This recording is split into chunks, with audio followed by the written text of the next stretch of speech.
Hey listeners, how are you all? Thank you so much for being our awesome members. There's a lot to come more. Sit tight, be comfy, put your headphones, now let's begin. Go west, young man. Village of the Hidden Leaf, administrative offices. Mon, muttered Nara Shikamaru, as he slouched against armrest of a well-worn bench.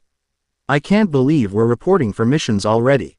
Already, replied Yamanaka Ino, from beside her teammate. I can't believe they waited this long to call us back. I can't believe they reopened this place without fixing the vending machines.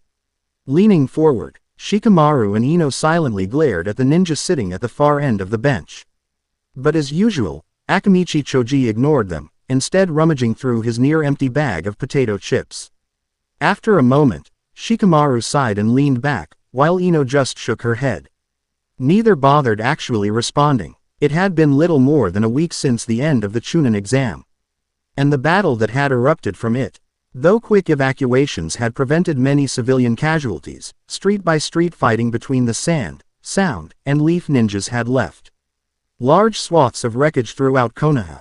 Following the funeral service for the third Hokage, most of the younger ninjas had been ordered to help with the relief efforts and then left to their own devices. Ino, Shikamaru, and Choji been doing just that until the previous night, when they all received a summons to appear at the main office the next morning. Ahem. All three ninjas looked up as Iruka stood up at the dispatch desk. Wari Reiken, Hiala Niroshaya, and Keita Maniori addressed the Chunin. Please come forward. The officers are ready to see you now. At the sound of their names, three young ninjas quietly got up and walked across the room. As he watched the trio, Choji scratched his chin. Maniori, I thought he was a year behind us. He is, lazily responded Shikamaru. Didn't you hear? Asked Ino as she folded her arms. They graduated 6 new genin 3 days ago. A couple kids that got sent back from our year and then a bunch of even younger ones. 2 new rookie teams, assigned to Junins. That, Ino tilted her head to point to the dispatch desk, was one of them. Early graduation, Choji repeated as he tossed aside his empty chip bag. That's not fair. Why couldn't we have gotten that? Quote, "'Cause we still had a Hokage when we were graduating," Ino quickly answered. Let me tell you, Konoha is desperate. We're short on ninjas, short allies, and we know, Ino, Shikamaru interrupted. We live here too. Choji leaned forward and smirked. Yeah, but she figures you've spent too much time looking at the sky to notice. Knowing Shikamaru well, enough to know he wouldn't respond to taunting, Choji leaned back immediately. But how do you know it's that bad, Ino? Ino raised her eyebrows in a knowing way. 'Cause my dad is leading one of the new teams. Choji paused, thinking, are the new kids any good? One of them is a Kuiisis. Tarmar, I think. He's supposed to be a bit of a genius. But, Ino shook her head. Not to the level of Sasuke. Neji, Lee. The rest, Ino sighed. I'd be surprised if any of them were even as good as us. Oh, Choji leaned back and went silent for a moment. At length, he spoke up again. So they promoted rookies worse than us, which means they'll be kept on the easy missions. Which'll free up more experienced ninjas for the important missions. Choji nervously glanced around the room, noting the absence of any uninjured veteran ninjas. Which, sadly, would be us, finished Ino. I told you Konoha was desperate. Choji looked around again, and then quietly gulped. Mon. Oh, the same. Later, your mission, began one of the council officers, whom neither Ino, Shikamaru, nor Choji had met before. Nor did they recognize the 2 Junins that flanked the administrator. The only FFER the trio actually recognized was Iruka, who seemed unusually concerned. Is at the behest of Lord Jia, who rules a fiefdom in the northern provinces of Steppe Country. You will, therefore BW, orking outside the physical boundaries of Fire Country. I trust none of you have a problem with that. Shikamaru lamely raised a hand. If we did, would we still have to go? One of the Junin, a GR. Izzled old soldier with one arm and a drooping face, chuckled to himself. Iruka scowled. We don't have a problem with going abroad, interjected Ino, seeking to defuse the situation. But, why send us to Steppe Country? I thought we were hard-pressed to fulfill missions here in Fire Country. Isn't taking on even more missions just Ino trailed off for a moment to avoid fumbling over her words. Isn't that just stretching our forces even thinner, and making the whole situation worse? The second Junin, a younger unkempt fellow, smirked. Perceptive girl, he muttered to himself. The council officer spoke up again. Yes, Leaf forces are stretched thin at the moment. But that is why it is imperative that we continue to take foreign missions. Choji furrowed his brow. New recruits generally don't grasp the concept, the officer continued, but foreign missions are central to the well-being of Fire Country, as well as many nearby countries. Foreign missions are more than just missions. They are exercises in military power. That military power is what keeps the region secure. All too often, the overt threat of overwhelming military force is all that keeps feudal lords from developing their own forces. A lack of forces loyal only to them ensures they settle their differences peaceably, or at least with only limited violence. The Leaf is largest of all ninja villages. It is our forces that keep this land at peace. Makes sense, muttered Shikamaru. Under the officer's withering gaze, he only shrugged. What? It does. Not really, Choji contradicted. We've been outside Fire Country. Choji paused a second. Well, only once before, but nobody was thinking about war. Precisely, my boy, answered the elder Junin. With Leaf and the Junin coughed. Allies at call. A conventional war is unthinkable. Whomever agitates for one will be utterly crushed. There is no way to avoid it. No conventional force can handle a ninja onslaught. Thus, open sea. Conflicts only arise between ninja villages. The unkempt Junin picked up the thread. Foreign missions, even benign ones, remind the minor lords of this. It gives them a look of what we are capable of. And it proves that we are interested in what happens beyond our borders, and will act there if there is need for us to. As long as the feudal leaders know open violence is futile, they will avoid it at all costs. Which is why we must continue to fulfill foreign obligations.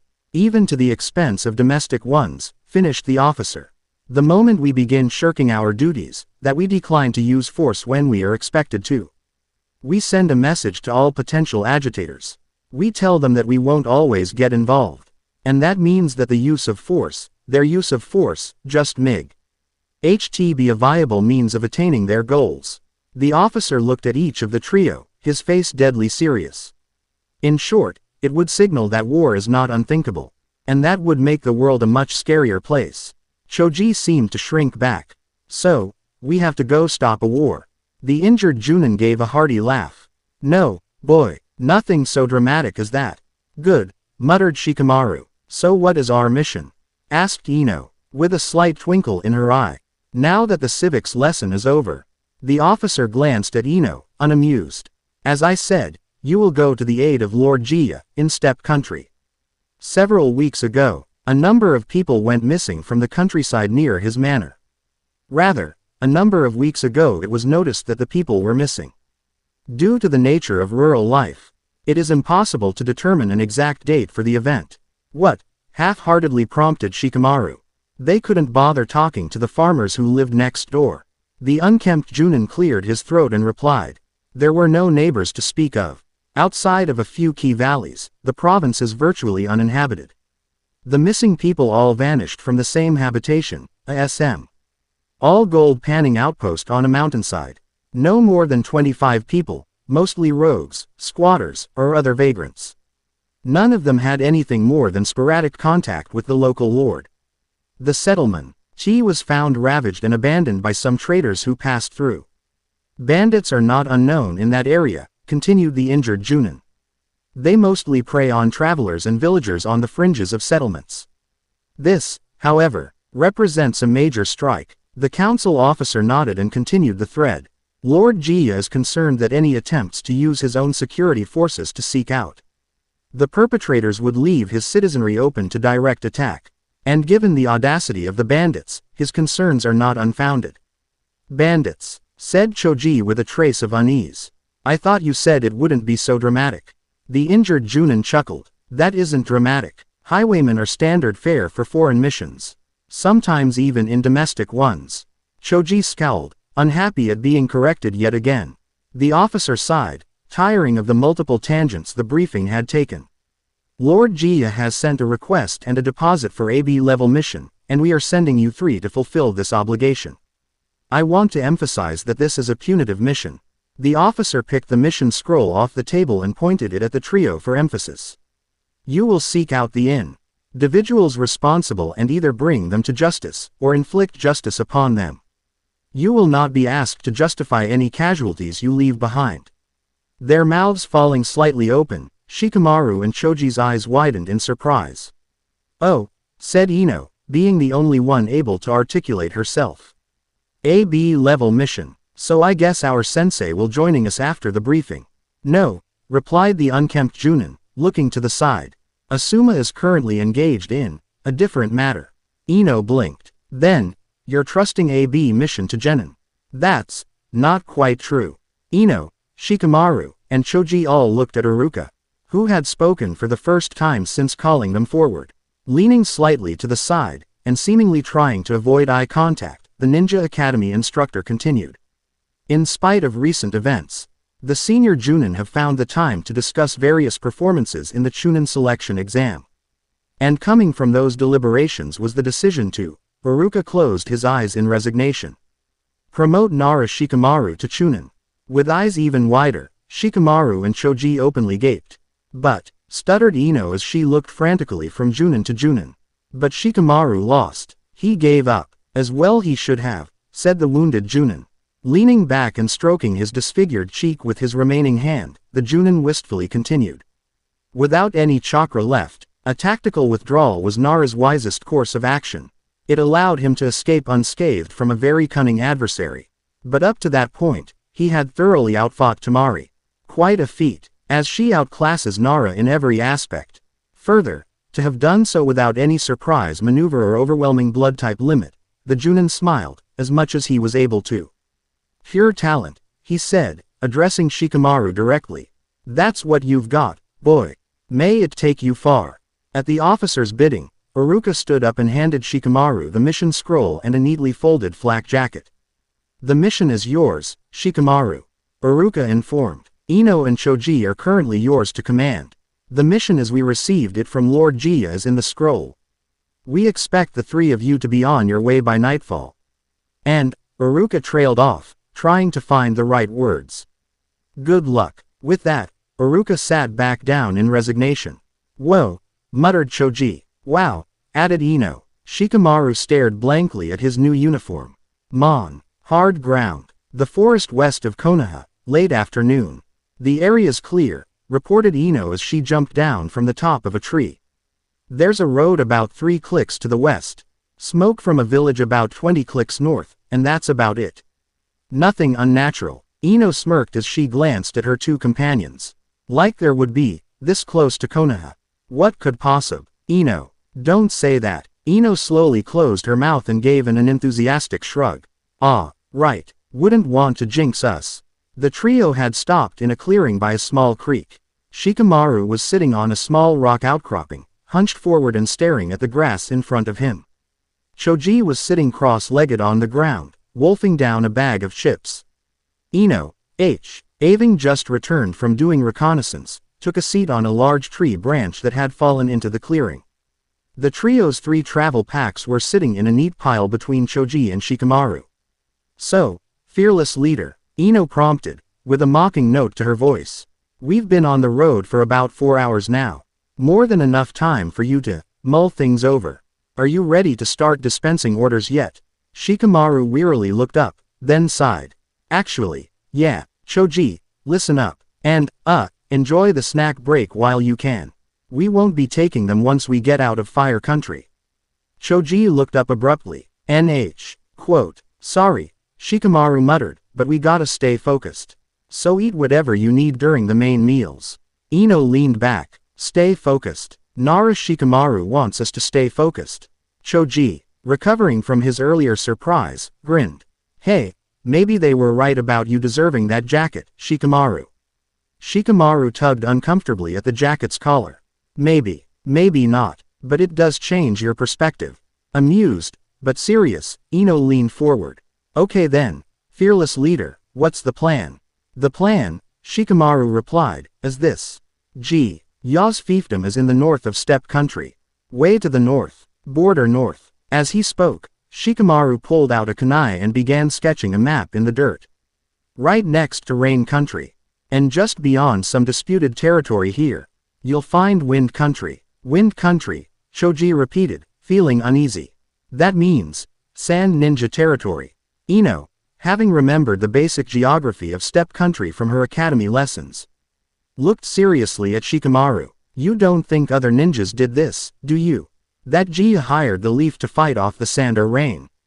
I know, responded Shikamaru, looking at Choji. Shifting his gaze to Ino, he continued. But I don't think it was the sand or rain. Remember, this attack happened 3 weeks ago, at the latest. It probably happened before the Chunin exam. Both countries are at least nominally allied with us, and with steppe country. Neither of them, especially of the sand, would have wanted to start trouble before a major gathering like that.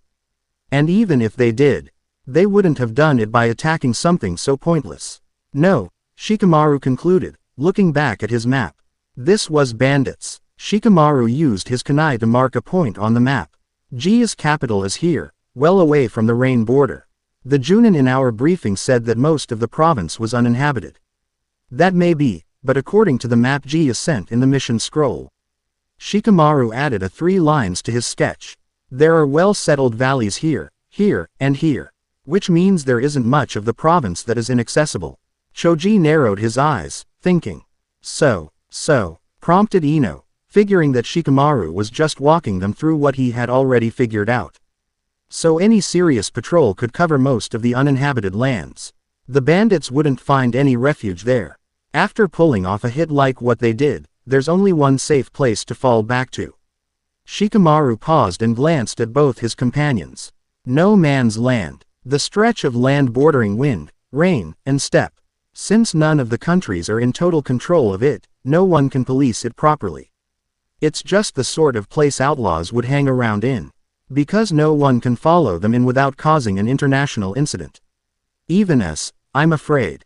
Shikamaru put his blade on the ground and brought it around the earlier lines in an arc.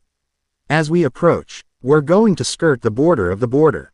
We'll get a look at that, as well as the land between the valleys. If we don't see any signs of the bandits, we circle around to Jia's manor. We'll consult with him. Get a more detailed analysis of where he's looked and where he hasn't, and then go from there. Choji nodded, taking it in. You really did think this through. You've got us coming up from the south, pointed out Ino as she studied the map. Is that why we're headed southwest now? There is a large mountain range due east of Jia's lands. But south of that, there are several low passes. It'll be quicker to go southwest from here. Cut through the mountains where they are narrowest, then go north through steps. No point in dragging this mission any longer than it has to be. Choji smirked at his friend's pun. Nice one. Okay then, declared Ino as she abruptly stood up. A plan worthy of the Ino Shika Cho team. Let's get moving. Without waiting for the others, Ino shouldered her travel pack and disappeared into the trees. Shika Ino Cho, Choji corrected with a smirk. Don't worry Shikamaru. She'll get used to you giving the orders eventually. Shikamaru lazily got up and lightly flicked Choji's shoulder. Whatever. Late morning, 4 days later, in steppe country. Standing at the peak of a windswept hilltop, Shikamaru, Ino, and Choji surveyed the scenery. The whole landscape was composed of north-south running ridges, extending as far as the eye could see. The ridges were jagged and windswept, covered mostly with prairie grass. Creeks frequently ran through the valley between crests, and there were scattered outcroppings of trees. But the groves consisted entirely of cottonwood and occasional willows, far cries from the towering forests of Fire Country.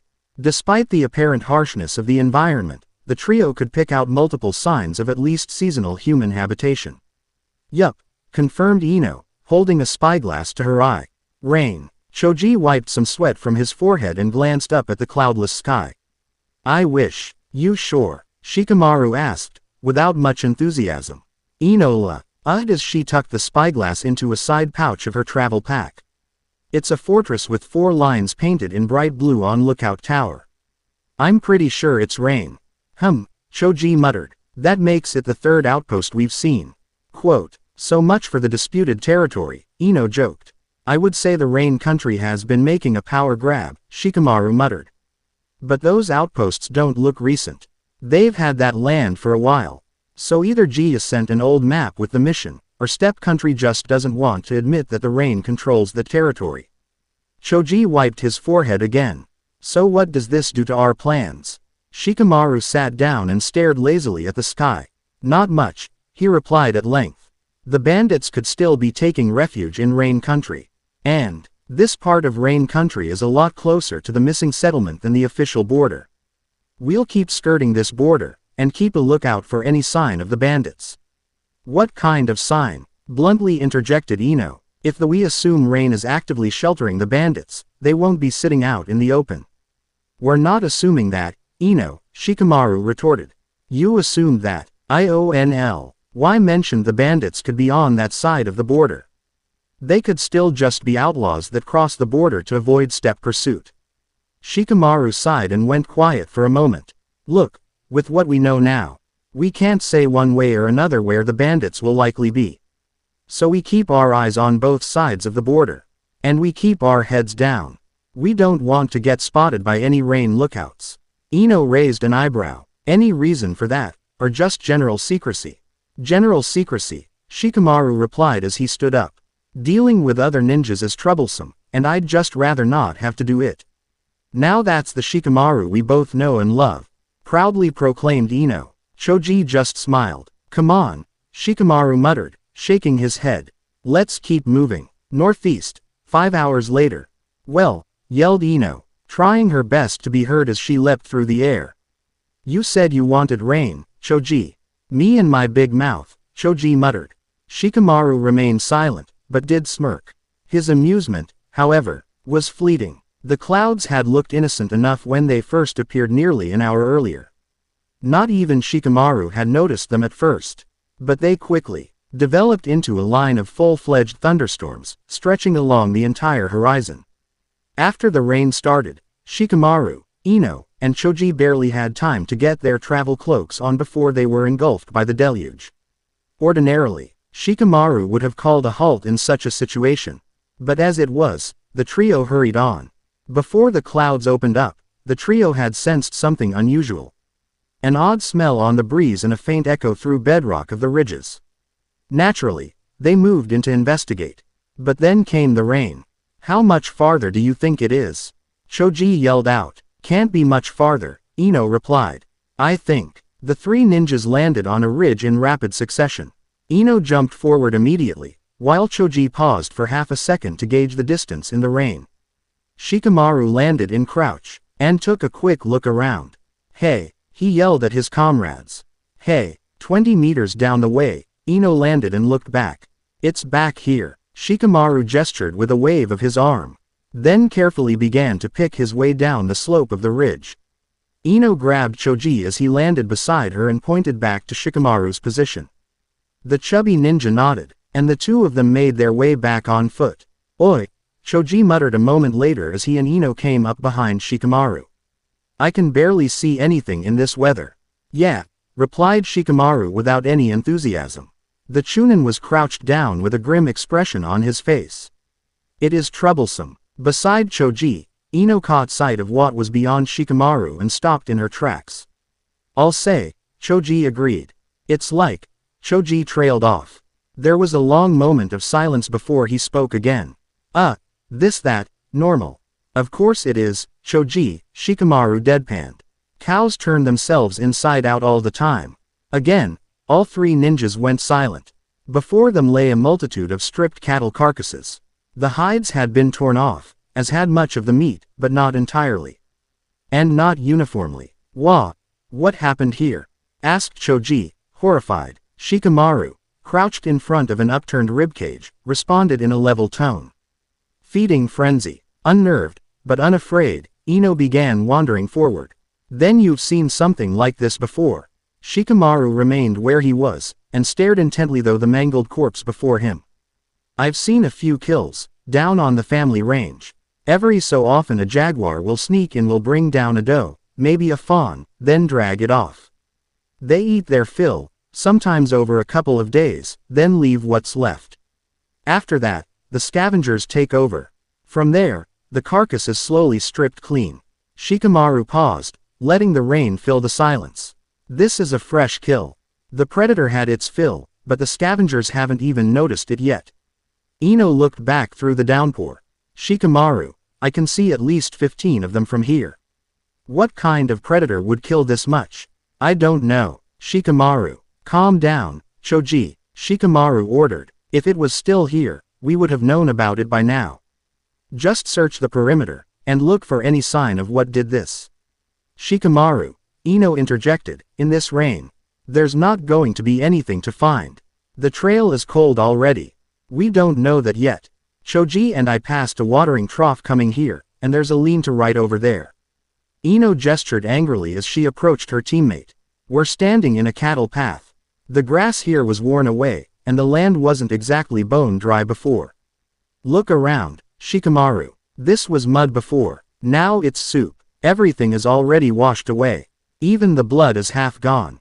Shikamaru stood up, and glared at Ino. Just look. Surprised by the intensity in the Chunin's eyes, Ino took a step back. All right, but you know we're not going to find anything. Shikamaru turned away. We're going to find something, he muttered to himself. But we're not going to like what it is. The same, dusk, nothing, Shikamaru muttered. He and his two teammates were hunkered around a small fire under the lean-to. Outside, the rain had ended, and the sun's dying rays painted the sky a haunting mixture of red and orange. Shikamaru, with his back to the lean-to's wall, was gazing through the fire at the landscape beyond. Absolutely nothing. Ino, still wrapped in her cloak, sighed. I told you we wouldn't find anything. That rain, if we had just gotten there 1 hour earlier. Then we might be out there as well. Of the three, Choji had taken the scene the worst. Completely without appetite, he stared listlessly into the fire. Don't think like that, Choji. Ino glanced at the squad leader. We're all thinking that, Shikamaru. We found 38 dead cattle out there. And we heard whatever killed them from clicks away. This wasn't something natural. Silence fell over the trio. We should have found something, Shikamaru muttered, thinking out loud. A pack large not a do that would have a trail too big to be washed away by a few minutes of rain. We should have come across some sign of their approach. Or of how they left. Damn it, a feeding frenzy shouldn't have been that clean. Choji grimaced at his friend swore. When Shikamaru didn't continue, he reluctantly spoke up. Maybe it was a demon. Shikamaru scowled. Ino, you were there when the old man did his summoning bit. Anything here resemble what happened then? Ino shook her head. Nope, not a bit, but I can't say there wasn't one around. Or more than one, Choji added. But why? Asked Ino. Demons don't eat. And why have a demon attack a herd of cattle? And why disappear so quickly, with the bodies still there? Maybe he didn't like rain, Choji weakly offered. Shikamaru exhaled slowly, and the trio went quiet again. So do we assume this is the same thing that happened to the village? Asked Ino, finally speaking up. Strictly speaking, that's what we were commissioned to investigate. Not cattle. Shikamaru sighed. I know, but the chance that these two attacks are connected, it's just to hide a disregard. Choji nodded. So what do we do now? We need to look around when it's light. Shikamaru said at length. In the morning, we'll take another look around. Maybe there's something we missed. But if there isn't, we'll continue our arc. If there have been other attacks like this, we'll notice them. When we reach Jia's manor, he and I are going to talk. I need to know exactly what his people found in that mining camp, and if anything else like this has been reported. Recently, or in years past. There's got be some sort of clue out there. Ino acknowledged. Looks like we've fallen in over our heads again. And this time, we don't have a Suma-sensei to pull us out. Yeah, but we've got Shikamaru, Choji added. He's a Chunin now. That's gotta count for something. Not nearly enough, Shikamaru whispered to himself. Glancing up, he continued in a normal voice. Choji, try to get some sleep. Ino and I will take the first watch. Both of you, Choji asked. Does anyone have a problem with double watches? Shikamaru watched as Ino and Choji glanced at each other. And quickly shook their heads. Good. Until we know exactly what we are dealing with, We all need someone watching our back at all times. We can't afford to split up. Not with only 3 of us. Inside. Makes you wish they sent you with a full squadron, doesn't it? Makes me wish I had never joined the stupid ninja academy, Shikamaru retorted, looking into the distance. This whole thing is just too damn troublesome. Unloved. Late afternoon, the 2 days later, at the gates of Jia's capital. Hey, Choji observed, looking straight up. It's starting to rain again. Ino experimentally held out her hand and then nodded in confirmation. Mon, muttered Shikamaru. Following their stay in the lean-to, the trio had spent the morning searching the SCE. Nay for any signs of what had attacked the cattle. They found 2 carcasses they had missed in the night, but that had been it. Near nightfall, while continuing the original patrol, they spotted another kill site. It was, however, deep in the disputed territory. Shikamaru had spent considerable time studying it through a spyglass, and concluded the site was several weeks old. Not wanting to violate contested territory, and cynically figuring that the old site would be just as empty as the recent one, Shikamaru made the decision not to investigate the site, and to continue on the patrol. Neither Ino nor Choji questioned his decision. On the second day the trio veered back to Jia's capital. The patrol was uneventful, and by mid-afternoon they had come out of the highlands and ran into one of the main roads. Shikamaru promptly called a halt to his team's usual jumping, and had them approach the capital on foot. Again, none of the team complained. Having each pulled double watches the previous nights, none of them were feeling especially energetic. Try not to cause a scene, Shikamaru muttered as he finished putting on his cloak. Just cooperate with the guards, and let me do the talking. Sure thing. But why are we going in the front door?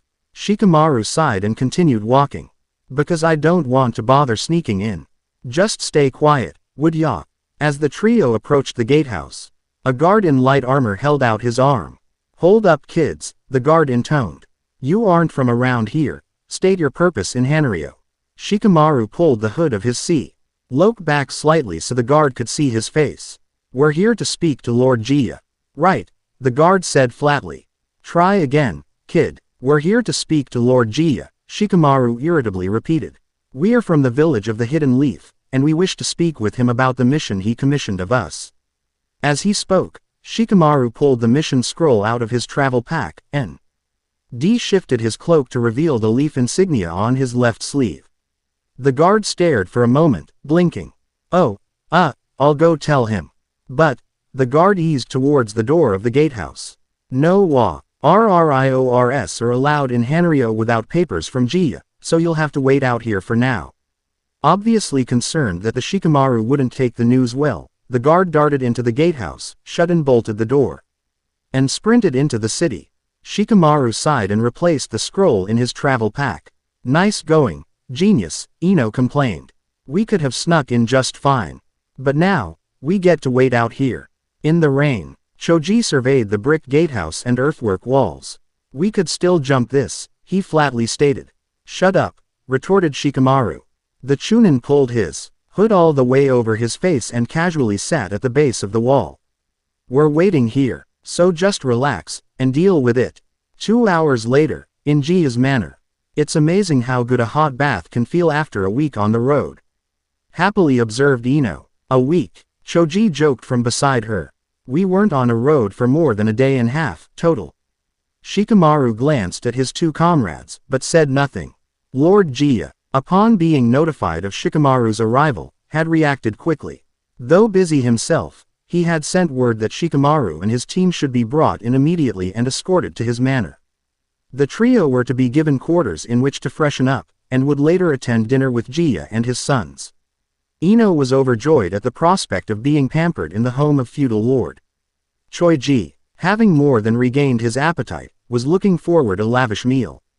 Of the 3, only Shikamaru was in a somber mood, with responsibility for the mission weighing on his shoulders. The Chunin could find no comfort in extravagant niceties. Shikamaru had tried to request an immediate audience with Lord Jia, but the servants he had talked to insisted that Jia was busy. Not wanting to press the matter with hapless servants, Shikamaru had let the matter drop, and simply waited. After some time, all 3 ninjas had been summoned to Jia's private dining hall. There, They had been seated on a bench along a small table. A second empty bench was positioned opposite them, and what was obviously Jia's chair was placed at the head of the table. Ino, being the kind of girl she was, felt the need to dress up for the occasion, and was wearing V-necked red dress she had borrowed from one of the handmaiden, accessorized with some white leather gauntlets from her travel pack, and her forehead protector tying off her now skimpy ponytail. Shikamaru and Choji, being the kind of guys they were, had dressed in clean sets of their usual outfits, with Choji on his arm wrap and headband for the occasion. And the shampoos they have here, Ino continued, more to herself than to Shikamaru or Choji. Just amazing. One of the handmaiden gave me some hazel oil, back home. Just a vial of this would have cost me 2 weeks' salary from the flower shop. And she just gave it to me. The whole thing, like it was no big deal to her. Choji grinned as he tucked a napkin into his shirt and tried to look proper. It's good to know royalty. Leaning on the table, Shikamaru sighed. Well, I hope you didn't use it all, Ino. We are on a mission, after all. Ino abruptly got testy. Don't lecture me, Shikamaru. I know how to handle myself on missions. Before the exam, I was the leader of this team after all. Ino huffed and shook her head dismissively. I just used a few dabs. The rest of the vial is in my pack for me to take home. Shikamaru grunted dismissively. Choji glanced back and forth between his teammates, hoping they would leave it at that. Abruptly, he looked to the door. Hey, do you guys hear that? Yeah, muttered Shikamaru. Ino glanced at her teammates for a moment, then looked sharply at the door. The door was opened from beyond by a servant, and Lord Jia confidently strolled into the room. Jia was not the picture of royalty, looking neither regal, opulent, nor foppish. He was, instead, somewhat lanky, with a posture he seemed more in place on a street corner than in Great Hall. His clothes, exemplified by an open vest which hung halfway to his knees, were of fine cloth, but were not worn in such a way as to showcase their quality. Jia was followed by his 2 sons. Both had inherited their father's build, but neither held his disregard for proper posture. Ah, Jia proclaimed, walking forward. Welcome, come. I apologize for not seeing to you sooner, but I trust you were well taken care of. Oh, yes, replied Ino. Twisting in her seat to face Jia, she bowed her head slightly. Very much so. Good, good. Well, then. Jia grabbed a pitcher from a servant who had entered from another door and hurried to his seat. Let us begin. The appetizer shall be here shortly. Choji rubbed his hands together in anticipation. The elder son, standing next to the table, stopped short. Father, these can't be ninjas. They're barely more than children. Sit down, Laija, said Jia before any of the ninja could protest. And mind your manners to our guests. Jia gazed harshly at his son until the young man reluctantly took his seat. Pouring himself a drink, Jia continued. And do observe them. All 3 bear the hidden leaf insignia. As long as they bear that, you should do well not to doubt them. Thank you, Ino said with sincerity. Though we are still the youngsters of the village. Indeed, Jia muttered after taking a sip. Indeed, I believe introductions are in order. I am, of course, Jia Hiri. My elder son and heir is Jia Laija. And the quiet lad beside him is Jia Trippy. A bit of a rider. And a future tradesman, I should hope. Jia chuckled and looked the ninjas over. Well, I don't expect full names, but for the sake of conversation. Shikamaru, sitting at Jia's left and making a half-hearted effort to sit up straight, nodded. Ino, Choji, and I'm Shikamaru. You are, I take it, the leader. Shunin. Shikamaru nodded. At that point, Arvant arrived carrying a platter of fried potato slices. The servant graciously placed it on the center of the table and then hurried back to the kitchen. With the platter right in front of him, Choji eagerly picked up his chopsticks and dug in. Ino and Shikamaru knew better than to get in Choji's way, while the 2 sons watched him eat with a passive interest. Rather fat for a ninja, Laija muttered to his brother. Shikamaru held up a hand. Please, let's not use that word. The younger son raised an eyebrow. He's big-boned. Ino smirked, glancing sideways at Choji. How about deceptively plump? Choji growled, but not loudly enough to be noticed. We've been on the road for a few days now, Shikamaru added. Travel rations travel rations, for a reason. His compliments to the chef, by the way. Of course, Gia replied. I just hope he leaves room for the rest of the meal. Ino grinned. I wouldn't worry about that. So, the younger son leaned forward, looking over the three ninjas. His gaze lingered on Ino, but only for a second. I've heard that ninjas begin training young. But they actually send you on missions this early. You don't exactly fit the part yet. I doubt many people take you seriously. That guard sure did, Ino quietly responded. That can be the point, Trippy. Deception is one of a ninja's strongest weapons, lectured Gia.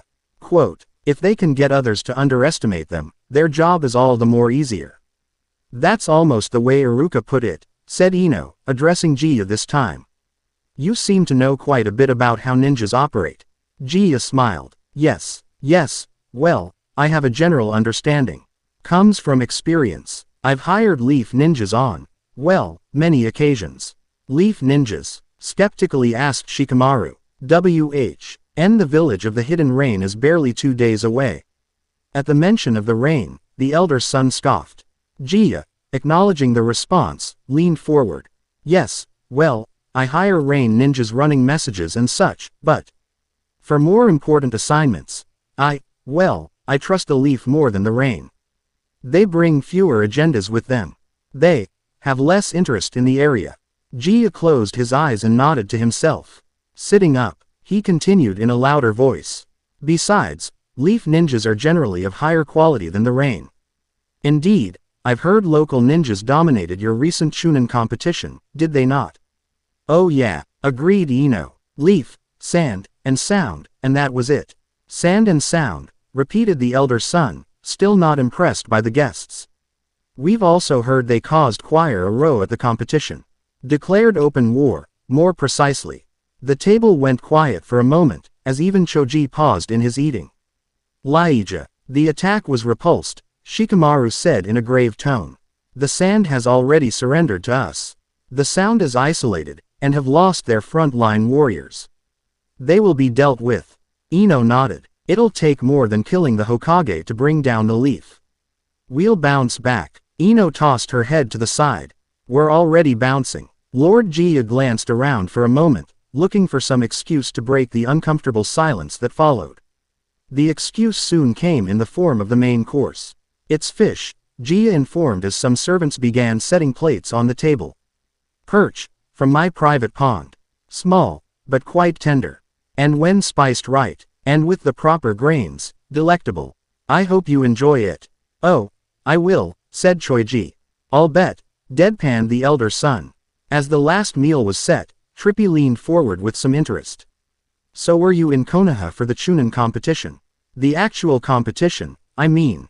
Oh yeah, Ino replied while picking away at her meal. We were actually in it. You mean you and Choji? Gia interjected between sips of his drink. I mean all three of us. We were a team, one of the 5 leaf teams to make it to the 3rd round. Ino paused and tossed her head to the side nonchalantly. Only Shikamaru made it to the final round in the stadium, but Ino trailed off with a shrug. The younger son looked intently at Shikamaru. So then you were in the Chunin petition. You only just became a Chunin.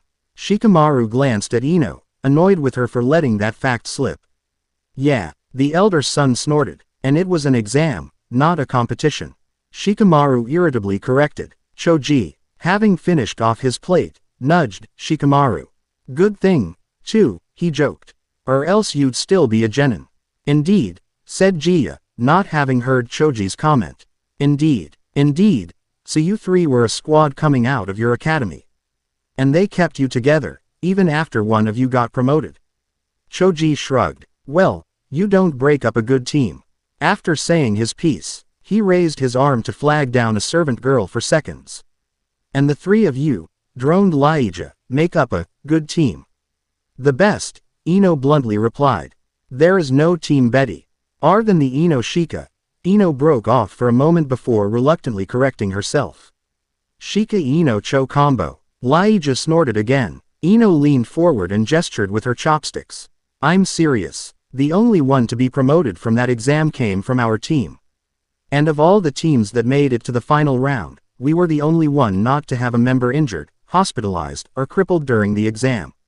Ino Shika-cho, mused Jia. I knew you three looked familiar. Your fathers were on a team together as well, weren't they?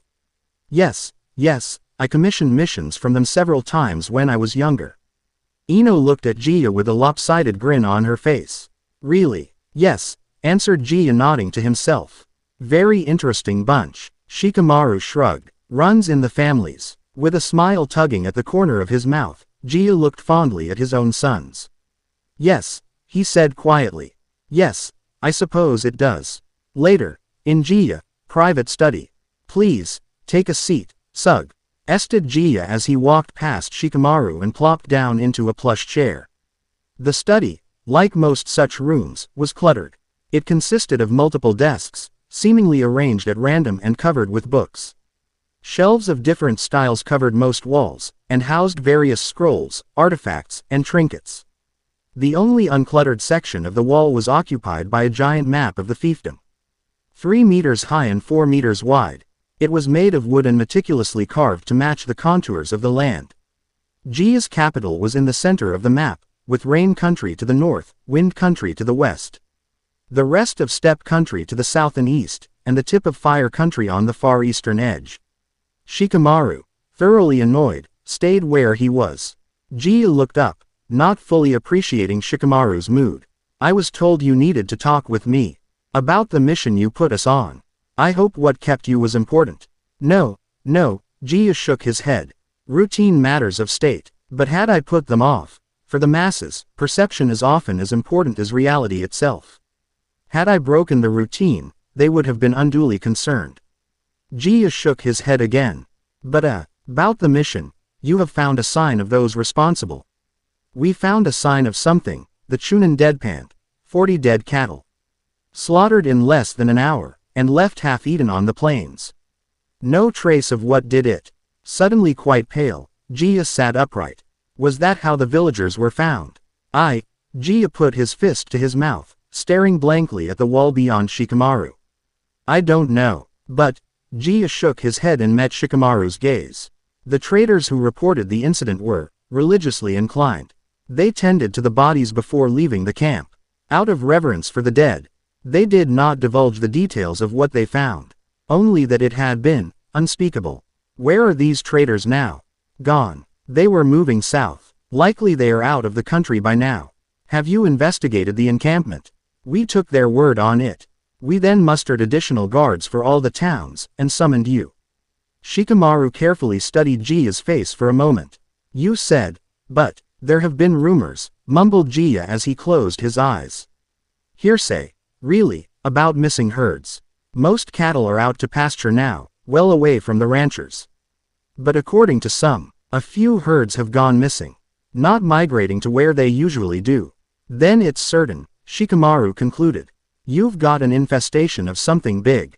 Jia stared Shikamaru with a haunted look on his face. Shikamaru wandered over the map, and picked up a pointer stick that was inlaid in tray below it. The site we found, he said, drawing Jia out of his stupor, was here. We spotted, but didn't investigate, Anther site in the disputed territory, here. Now, obligingly, Jia approached the map and grabbed a second pointer stick. The panning camp was here. I thought I had that marked in the mission papers. You did, but the map so sent had some discrepancies on it. Jia sighed, wearily. Some 20 years ago, there was a terrible drought in these lands. The neighboring fiefdom was hit especially hard. By bad luck, a plague struck as well, killing the lord, and any suitable heirs. The capital was abandoned, and most of the citizens fled. And then rain moved in. It is still supposed to be part of steppe country. But when the drought had ended, there was no great incentive for people to move back. It is naturally arid, on the edge of the Gara Desert. Without major rivers, the land was unsuitable for anything but open grazing, Jia sighed and indicated with his pointer. This section of land was part of the fiefdom, but has since been incorporated into mine. The rest has been nominally claimed by Rain Country. Nominally, challenged Shikamaru. We spotted several Rain outposts. I don't see any way you can contest their claim. You've investigated the border already. Well, I suppose you must have found Jia shook his head again to realign his thoughts. I say, nominally, because they have been as unsuccessful of repopulating the land as we were. They have military outposts, but no cities. No inhabitants. The only people there are those hardy few who never left to begin with. And Wind Country hasn't laid any claim to it. No, as you can see, they have little to claim it from. This whole plateau here, Jia gestured to the northeastern corner or Wind Country. As the Gara Desert, no one lives there, not even nomads. I suppose they only control that land because no one else wants it. Shikamaru pursed his lips together, scowling. The Gara Desert, how'd it get that name? It is the unloved land, responded Jia in a voice less grave than before. Several hundred years ago, well before any of today's nations became what they are now, that plateau was one of the great centers of civilization. But then came the first of the great ninja wars, and the civilization crumbled. The cities were abandoned and the citizens fled far and wide. All of the southern nations, wind, crystal, spire, rain, steppe, grass, fire, tea, all of can trace part of our roots to that lost nation. And the name? Shikamaru asked, trying to get Jia back on topic. Jia grinned, momentarily, while losing himself in the retelling of the legend. The unloved land was the land that turned against the people who lived upon it. In a matter of a few years, it went from being lush and well-watered to being bone-dry. Shikamaru raised an eyebrow. Now, Jia continued, excitedly. Now what I believe happened, is that the weather changed. That of course is obvious, but the reason, back then, the clouds came from the northern seas. Were funneled south, and then ultimately stopped by the Magoi Mountains here. Jia indicated a range of mountains near the southwest corner of the map. All moisture was then dumped onto this land. But because of a ninja battle, and it must have been a battle unrivaled ever since, because of a battle, Anther Mountain Range sprung up to the north. So all the water that had once gone to the plateau now falls here. Jia slapped the pointer against the map for emphasis. In what is now Rain Country. Shikamaru nodded in understanding. Makes sense. For centuries, the land treated its people well. And then suddenly it became uninhabitable. I suppose we would call that hateful, or something similar, but in those days, unloved, was the more artful phrasing. Makes a lot of sense. The Chunin muttered to himself, thinking of something else entirely. Jia proudly looked over his map. But his mood evaporated as he remembered the current situation. But we have more pressing matters in the present. Yeah we do, Shikamaru agreed, refocusing his thoughts. But since there is some history to the area, history common to all three kill sites, there may be a connection. Has anything like this ever happened before? This could be some sort of locust-like infestation. Something that comes around every 50 years or so. Jia shook his head. No, I know all the lore of my land, past and present, and there has never been anything like this. Shikamaru sighed and turned his attention back to the map. Mon, I am sorry, Jia said quietly. I did not believe this would be so serious. And, on what I imagine is your first mission. Troublesome, Shikamaru affirmed, but ninjas don't always know what they are getting into before they're in it. That's just how things go. Is this still the mission I paid you for? Shikamaru sighed. Technically, yes. Unless you deliberately deceive us, we can't bail on you halfway. You gave us the mission as you saw it. The two stared at the map for a long moment. When I commissioned your father's team, it was 3 of them, led by a Gunin. Shikamaru ignored the mispronunciation. All you have with you is 2 genin. Are you going to need reinforcements? I'm not sure if there are reinforcements available, Shikamaru bluntly replied. If there were, I wouldn't have been sent without a full squadron. And it would be hard to convince them to send me additional forces if I can't give them a first-hand description of what I'm going to be up against. But you have a first-hand account of what it leaves behind. Not what it actually does, or how it does it, or what it actually is. Until I know for sure that the enemy outclasses me, I am categorically expected to be able to deal with it. Shikamaru sighed. That's just the way it is. Then nothing changes. Not yet, Shikamaru muttered. But if we could send a message to Konoha. The wire to Fire Country is not secure. But I will send one my messengers, Jia instantly agreed.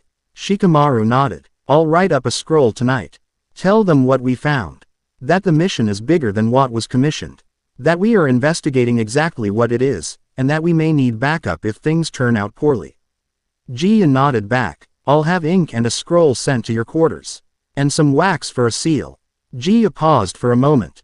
So do you know what your next move is? Investigate, Shikamaru replied. I don't suppose you know where any of the kill sites your people have talked about are. No, Jia muttered. No, thus far it is just hearsay passing from town to town. I've not heard where they were from. Then we head out at random. Where? I'm not sure yet. The 3 sites we know of are pretty spread out. We can't say yet if they are centered around any one point, and there could be more beyond the ones we know of. We just have to head out and find more information. Yes, and find me a comprehensive map of your land and bordering areas. Everything shown on this one if you've got one. If we find anything, I want to mark it down as accurately as possible. And the more references to landscape and all that, the better. Shikamaru paused for a moment. And try to find out more about the rumors. Track it down to its source. That may lead us to more kill sites. If I do that, Jia said slowly, then it will lead the people to believe the rumors are true. They are true. Yes, but if the people know that, it will scare them. They should be scared. I am. But you obviously do not rule a kingdom. When the people are scared, things just tend to go poorly. They need to be reassured that they are safe. That is why they accept my rule. Because I keep them safe. Annoyed again, Shikamaru looked at Jia. But right now, against this, you can't. They have to accept that. They don't, and they won't, Jia corrected. Taping his chin, he walked away from the map. Not if they think I'm doing nothing. Shikamaru remained silent, expecting Jia to continue. Ninjas normally work in the shadows, right?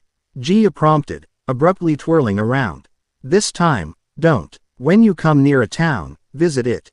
Be visible. Let the people know that you are here, and you are working on the problem. The people will accept the danger, so long as it is transitory. So you'll track down the source of the rumors. Yes, affirmed Jia. Yes, and I will muster more guards, as well. I can spare enough to patrol the lowlands, at the very least. I have them patrolled already. But I can do so more visibly and consistently. Why haven't you already done that? Shikamaru asked. Because doing so wouldn't deter bandits from attacking highland settlements. Even in the most dire situations, I can't guarantee order outside the valleys. The highlands stay orderly because it isn't worth anyone's time to disrupt them. If someone actually decided to, then, Jia trailed off. Then the most effective way to deal with them is to commission a team of ninjas. Shikamaru was quiet for a moment as he sorted out his thoughts. So you already sporadically patrol your valleys. So far, nothing has happened there. Putting more patrols there will do nothing but comfort the people. The real work is still up to you and your team. I'm sorry, but my forces are not equipped to handle more than that. I guess I expected as much. Shikamaru sighed and took one last look at the map. Mon, just close your eyes. Late afternoon, 2 days later, north of Jia's capital. Approaching the border with Rain Country and the disputed lands. No, muttered Ino as she looked up at the sky. No. At least it waited, Shikamaru said half-heartedly. It'll be dark in 3 hours anyway. Shikamaru, are you sure we haven't crossed the rain border? Asked Choji as a few raindrops began sprinkling down. I mean, really sure. Since leaving Jia's capital, the ninjas of Team 10 had spent 2 days of uneventful patrolling. They started off heading north over the highlands, but had since veered westward as they zigzagged their course around the highland peaks. Though their search had been as thorough as the terrain allowed, all they had found were unwatched cattle herds and the occasional clan farm. I'm sure, Shikamaru wearily answered. We're just seeing thunderstorms. The afternoon heat lifts up the air, and then whatever water it didn't drop in Rain Country, it drops on us. So then we can blame Rain Country for this. Shikamaru chuckled. Damn it, I just took a bath 2 days ago. I can't get muddy again. Relax Ino, Shikamaru chided. We can call it quits for the night. We weren't going to see much else anyway. Ino perked up in the abrupt manner only she could pull off. Oh, so you've given up on reaching Teruji Valley tonight. I gave up on that about noon. We lost too much time trying. To look through those gullies this morning. I can't believe we thought cattle might have actually wandered into anything that overgrown. Ino and Choji exchanged surprised glances. Then why didn't you say that earlier? Demanded Choji. That the cattle wouldn't have wandered in. That we weren't rushing to Teruji Valley. Oh, Shikamaru shrugged. I figured it was obvious. Didn't feel it was worth mentioning. Choji gave his friend a long, withering look. So then, Ino said in wry tone. Stretching out her arms, she looked around the surrounding landscape. I guess that means we should look for a place to camp before the rain really comes down. I remember we had passed a ridge with this nice overhang in it. If we just backtrack a few. Ino abruptly trailed off and ceased stretching. Choji and Shikamaru instantly took notice of the change in Ino. What is it? Shikamaru gravely asked. Ino slowly raised her arm and pointed to the south. Do you two see that? She asked. Shikamaru squinted and followed her gaze. Choji, meanwhile, had the presence of mind to pull a spyglass out of his travel pack. Putting his to his eye, he carefully surveyed the sky. What are we looking for? Asked Shikamaru, not seeing anything immediately out of place. I thought I saw something waver. Something in the air. Shikamaru glanced at Ino. It could have been the rain. All those falling drops could have caused a shimmer. Quote, it's smoke. Choji broke in, causing both his teammates to glance his way. Still looking through the spyglass, he nodded imperceptibly. I see a thin wisp of smoke. Shikamaru scowled. How thin? Quote, very thin, Choji replied. It's barely there at all. Ino gave Shikamaru a meaningful look. Minimal smoke. They're using dry wood, and with the way it's been raining. Shikamaru grimly nodded. They would have made a conscious effort to find dry wood. Which means they didn't want to be noticed. Choji swallowed nervously as he lowered his spyglass. I barely saw any smoke. They found some really dry wood. Meaning they know what they're doing, and they're good at it, Ino concluded. These may be our guys. We don't know that yet, Shikamaru argued. We've jumped to conclusions too many times already on this mission. But they are in steppe country, Choji countered. In land we just crossed today. And people acting this way, in this land is suspicious in and of itself. I know. I was getting there. Ino nodded. Okay then, fearless leader. What's our move? With the rain coming down around him, Shikamaru stood motionless in contemplation. Stow your packs. We go in quiet. Operation Eagle Eye. Ino and Choji both nodded in understanding. Oh, nearby. 20 minutes later. With her cloak drawn tightly around her, Ino crept to the crest of the hill. Kneeling beside some brush, she glanced around. Spotting Shikamaru a few meters down the ridge, she instantly caught his eye. The Chunin silently put down his spyglass, and made several gestures with his hands. Ino responded with a gesture of her own, indicating she understood the coordinates. As she did, Choji finished coming up the hill and knelt beside her. Ino glanced at Choji, who nodded in affirmation. She then glanced back at Shikamaru, who did likewise. Ino nodded back, and then faced forward. For a long moment, she peered across the landscape. In the gray-blue of the storm, she could begin to pick out the ridges, but not even the faintest hint of the campfire they had spotted earlier. Steeling herself nonetheless, she took a deep breath and closed her eyes. Team Shika Ino Cho, she mouthed, not making a sound. Operation Eagle Eye, commencing. Ino formed a quick series of seals with her hands, and then fell limp. Choji effortlessly caught his teammate, causing less noise than the gently falling rain. Looking over at Shikamaru, he gave a single nod of his head. The Chunin again nodded in acknowledgement, and resumed his watch. Nowhere. As she always did when she used her mind transfer techniques, Ino felt a stinging cold. It was sharp, penetrating, and it didn't dull with time. It was also, she assured herself, completely psychosomatic. In truth, she felt nothing. Her mind being devoid of any sensory input. But that didn't stop her subconscious from trying to interpret what her senses weren't telling her. Ino blocked out the sensations as best she could. According to the coordinates Shikamaru had signaled to her, the encampment was nearly a click away. The mind transfer technique was normally slow, even longer in her head than in reality. But this time, farther than she had ever tried before and without a clear line of sight to her target, Ino expected it to feel like an eternity. If it would work at all. But Ino trusted her commander. Shikamaru wouldn't have given her coordinates unless he was sure they were accurate. And she remembered the look in his eye when he gave his orders.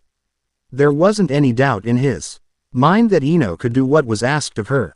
She trusted that faith. For all the ribbing that went on between them, for all the jokes and snide comments and self-depreciation, neither Ino nor Shikamaru nor Choji had ever failed when the team was at stake. Oh, the lee of a ridge, not long after. Ino felt sensation ebbing back to her, but it was a far cry from the jolt she usually felt when she entered a body. Ino instantly realized that she was in trouble. She couldn't control her new body unless she could feel it. Both her father and her sensei had drilled her in the art of adapting to whatever situation she jumped into. But she would be much less believable if there was a lag time when the body was unresponsive. Ino desperately reached out to assert her control over the body. As she did, she felt the consciousness of her host try to push back. Reacting with everything she had, Ino swarmed the consciousness. Obviously inexperienced in psychic combat, the conscious quickly drew back into the recesses, leaving Ino in sole possession of the body. But access to senses was still slow in coming. Ino belatedly realized that she was sitting down and slumped forward. There was a hand on her shoulder, obviously placed out of concern for her well-being. Her vision was still murky. "I'm all right," she mumbled, trying to brush the hand away. "I just drifted off for a moment." Barely understanding her own voice, Ino tried to continue. "I'm just tired, is all." What's wrong with her? The voice wasn't from next to Ino. It was quiet, and to Ino it sounded like it was coming through an echo chamber. But she could hear a note of concern in it. And fear. And anger. "It's gotta be them," another voice replied. This one was closer, from whomever had their arm on Ino's shoulder. "I don't know how or when, but, damn. Her forehead's cold. Get some water," the voice barked. Ino swayed, still feeling vertigo. There was an odd sound that she knew she had heard before, but couldn't place. Ino tried to pull back, realizing that the plan was falling apart. "Come on," said the second voice, as Ino felt someone tapping her cheek. The contact helped reorient her, and Ino began to make out a face in front of her. "Don't do this, Tamari," the voice continued. "Come back to us." Ino's eyes abruptly widened, and the center of her vision cleared just enough for her to make out the eye insignia of the sand. "Oh, the same." Moments later, "She's coming back," Gaara observed. Kneeling next to his sister, Kenkiro laid his hand on Temari's shoulder. "Don't move too fast, sis. We're still not sure what hit ya." "Wah," Kenkiro smirked. "Articulate, ain't she?" Lying flat on her back, Tamari blinked and tried to reorient herself. Both her brothers were looking down on her, Kenkiro from her side, and Gaara from a few meters away. Their small campfire was still lit off to her side, and a sand shell was still arching over them to block the rain. The only thing out of place was her lying on the ground. "What happened?" Tamari asked. "You blacked out," Kenkiro said in reply. "You just lurched forward, mumbled a bit, and then fell back." Tamari slowly sat up, putting her hand to her head. "Was it her?" "If it was, we haven't seen any other sign of them," Kenkiro replied. Leaning back on his haunches, he glanced idly around the campsite. "And thinking about it, that really doesn't seem like her style. Everything else we've seen has been an outright kill. Why try some covert poison attempt? It's not like she'd gain from it." "I haven't been bitten," Tamari mumbled. "Or stung or anything else." Kenkiro scowled. "Did you feel anything before blacked out?" Tamari sat still for a moment.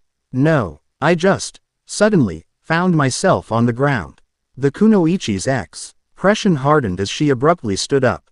"Come on, we're scouting the area." "It wasn't her," Gaara quietly insisted. After a moment's hesitation, Kenkiro decided to back up his sister. "But it may have been someone else. There's gotta be some reason Tamari passed out, unless you think she just ate some spoiled rations." Kenkiro's last comment was made in jest, but he wasn't interested in seeing his brother's reaction to it. Even as he spoke, he picked up Karasu and leapt away. Tamari shook her head. After rolling her shoulders to get rid of any lingering stiffness, she walked to the side of the sand shell and retrieved her fan. "Douse the fire, Gaara," she said. "Then help us scout." As Tamari walked past him, Gaara abruptly grabbed her arm. Tamari, he began. You are all right. Startled and surprised at seeing what could pass for concern in her brother's eyes, Tamiri remained silent for a moment. Yeah, Gaara, she reassured as best she could. I'll be fine. Gaara kept his gaze on Tamari, but reluctantly released her. Tamari lingered a moment longer, then abruptly whirled her fan around and disappeared. After another moment, Gaara turned and walked out into the rain. As he did, the sand shell fell away, snuffing out the fire. A nearby ridge, 10 minutes later. Hiding between a rock outcropping and some withered brush, Shikamaru, Ino, and Choji all breathed a sigh of relief. None of them, however, made any move to break cover. That was close, Choji whispered. That fangirl almost saw us. Shikamaru slumped against a rock. I can't believe how troublesome this mission is becoming. Ino leaned against another rock with equal exhaustion. What idiot ever came up with Operation Eagle Eye? She muttered. Shikamaru and Choji glanced her way. Fine, I'm an idiot, she conceded. Let's just scratch it from the plan book and move on. Move on to what? Choji asked. There's no way we can get away from them. Not all three of them. Ino leaned forward. Maybe we can get away in the rain. Ino, Shikamaru muttered in irritation. The rain is stopping. Somewhat surprised, Ino glanced up. Though the brush and rocks were still dripping, the rain had mostly stopped and the clouds had broken in a few places. Oh, Shikamaru sighed wearily. Closing his eyes, he sat into a crouch and put his fingertips together. So running is out, and so is a straight fight. Choji took a deep breath. We could try Operation Tail. No, Shikamaru interrupted. Operation Firefly, Ino suggested. Now really isn't the time for another half-assed scheme that we've never tried, Ino. Ino scowled at the rebuttal. Operation Head Games. No. The barrel down maneuver. No. Well, if we have to fight, I do have the red. No, Shikamaru said again, more forcefully. Ino and Choji went quiet for a moment. Okay then, declared Ino. I guess that means it's time for Plan B. Choji buried his face in his hands. Oh, no, not Plan B. With his eyes still closed, Shikamaru cocked an eyebrow. Actually, Ino and Choji both stared at their commander with quizzical expressions on their faces. Fire in the sky, nearby, 5 minutes later. Nothing, muttered an exasperated Kankuro. I haven't seen any sign of anything. And now, I'm soaking wet. How can it start raining again here, with the sun shining right over there? The ninja angrily gestured to the west, where the clouds had broken completely. I was told that when it rains the whole sky is supposed to be covered. This place is nuts. Get over it, Gaara irritably retorted. Looking at Tamari, he continued. There was someone out there. I know, I heard something too, but between the rain and the shifting breezes, Tamari trailed off with a shrug. I've never had to track anything in weather like this. After unsuccessfully completing the patrols, the three sand ninjas had reconvened on a broad hilltop overlooking where their camp had been. The rain had been spotty during the search, but looked to be mostly clearing up. Where the clouds were breaking, the sky was beginning to change color for the sunset. Sure, continued Kankuro. You know, Tamari, maybe it was the weather that did you in. I've heard it can do strange things to people. Really messes with your system. Tamari shook her head and sighed, while Gaara remained motionless. Or it may have been that mouse thing you ate. I did warn you about that. There's something not right about eating mammals. They've got fleas, and lice, and Uig, Kankuro shuddered in disgust. They're just walking disease pods. Me, I'm sticking to good old reptiles. Give me a grilled snake or monitor fillet any day. The ninja looked across the landscape in disgust. Man, I hate this place. Gaara turned his gaze to his brother. You really need to stop talking. Kankuro took a hasty step back and raised his hands. Okay, sorry, but it's not like I was wasting time we could have been using for something else. No, Tamari corrected. We need to get moving. Kankuro sighed audibly. In this screwy place. Come on, it's almost night. Just what do you think we're going to? Gaara abruptly held up his hand. Wait, I hear. Tamari. Tamari and her brothers all whirled at the sound of her name. A lone figure, walking as casually as if he were walking down a street, was approaching from the west. Tamari, he repeated. Is that really you? Imagine meeting you all the way out here. What are the odds? I haven't seen you in almost 3 weeks. You haven't written, or anything. The sheer absurdity of the situation left the sand ninjas at a loss. As the figure crested the hill, Temari and her brothers just stared at him. But then he got close enough to be recognized despite the late-day shadows. Shikamaru. Temari blurted in disbelief. Only slightly slower on the uptake. Kenkuro's eyes widened. Oh, crap. The boy tried to rush forward, but it was already too late. With his shadow branching away from him in 3 directions, Shikamaru ceased walking forward. And I thank you for that, he said in a serious tone. Really? Caught in Shikamaru's shadow imitation, Temari felt fear start to overtake her. Being caught by the technique had unnerved her in the Chunin exam, but out here, not knowing her attacker's motive, it terrified her. What are you doing here? She managed to gasp out. That's a question you'll be answering, Shikamaru coldly replied. In a few seconds, from off to the side, Gaara let out a strangled gasp. Gaara. Kankuro tried to look towards his brother, but was restrained by the shadow imitation. Okay, came a somewhat distant voice. Meet Tank. Balled up and spinning, Choji burst out of patch of brush. Unable to move, Kankuro could do nothing but watch as Choji headed straight towards him. Oh, crap. The shadow imitation released Kankuro a fraction of a second before Choji hit. The sand ninja was bowled over and sent sprawling. As Kankuro tried to push himself back up, he was tackled again, this time by Choji in his normal form. The leaf ninja ripped Karasu off Kankuro's back, and began pummeling the puppet. Left to himself for a moment, Kankuro got to his knees. Putting a hand to his head to steady himself, he watched Choji beat up the still-wrapped puppet. The hell? The ninja stood up fully, and then once again found himself unable to move. Kankuro's eyes widened as he remembered about Shikamaru.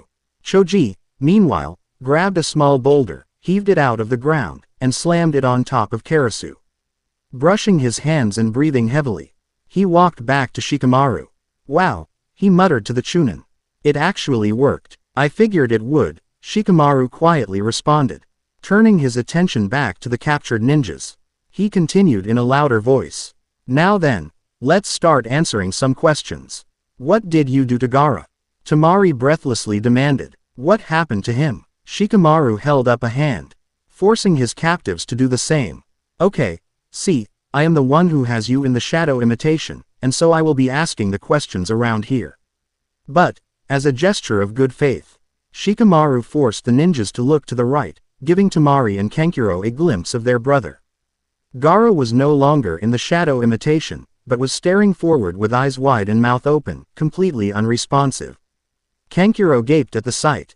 What did you do to him? Nowhere. This time, Ino burst into the host body suddenly and completely. Instantly, she lashed out at her host. But unlike Temari, this consciousness did not melt away from the assault. Instead, it pulled back and convalesced defensively. Wog, it cried out. No, get out of my head. Get out of my head, it repeated in a weaker voice. Ino scoffed. Yeah, that'll convince me. Though not overly concerned with taking control of the body immediately, the plan only called for the body to be out of enemy control. Ino wasted no more time in attacking again. Mommy, her host cried out as it pulled away. Mommy, help me. Surprised, Ino slowed her attack for a moment. You're actually calling for your mommy. That is a riot. I've got to tell that one to Dad.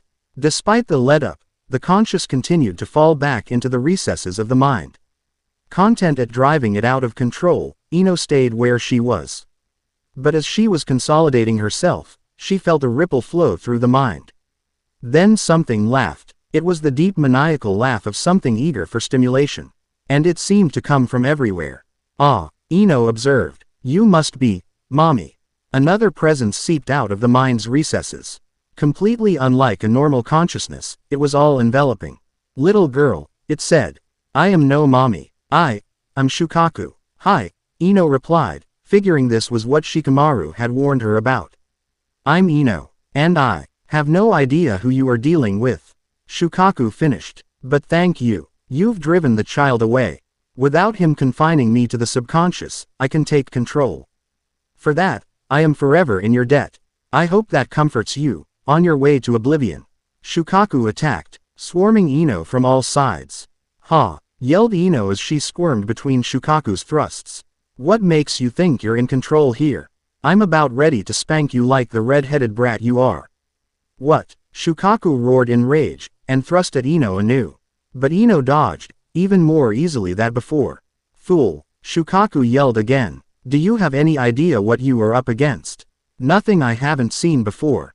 Ino grimly replied. Even if you are a demon, someone really should have warned you. As she spoke, Ino drew back, and began expanding.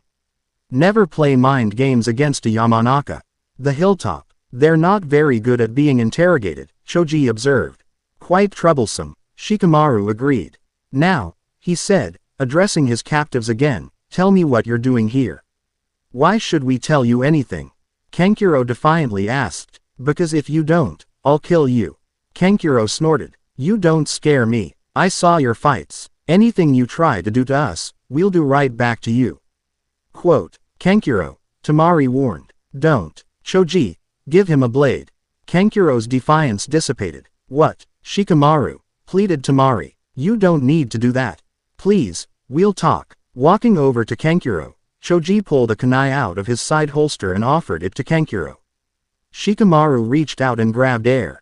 So did Tamari. Kankuro reached out and grabbed the kunai. Kankuro's eyes darted between Shikamaru and the blade in his own hat. Wait a second. I get the message. We can talk. Shikamaru smirked. For emphasis, he held up Hi's hand and began twitching a few of his fingers. Wide-eyed, Kankuro stared at the kunai that was twirling around his fingers. Good, Shikamaru said. Chuckling to himself, Choji turned to walk back to Shikamaru's side. But after a step he stopped short. Hearing a slight buzz, he looked up. The leaf ninja's face went pale. Choji abruptly sprinted forward and speared Shikamaru. As Shikamaru was driven back, Kankuro and Tamari both lost their footing and collapsed in a heap. For their part, Shikamaru and Choji tumbled for several meters. Choji, Shikamaru yelled as he shoved his teammate away. What the hell was that? The Chunin trailed off. There was a beast crouching where he had stood a second before.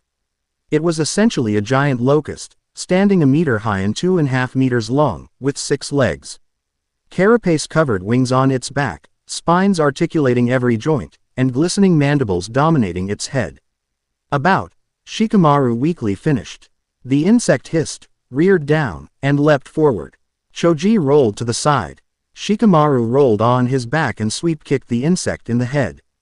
Glancing up, he saw a swarm of similar creatures dropping out of the sky. Shit, he swore. Dropping the shadow imitation, he pulled out a kunai and jumped to his feet. Choji, fall back to Ino.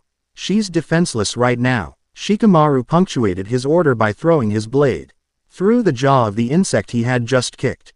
To his great dismay, the creature spasmed, got up, and leapt at him again.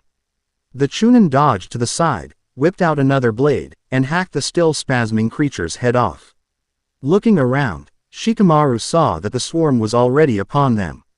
Choji was fighting off 2 of them halfway down the hill, Kankuro was backpedaling away from being triple-teamed.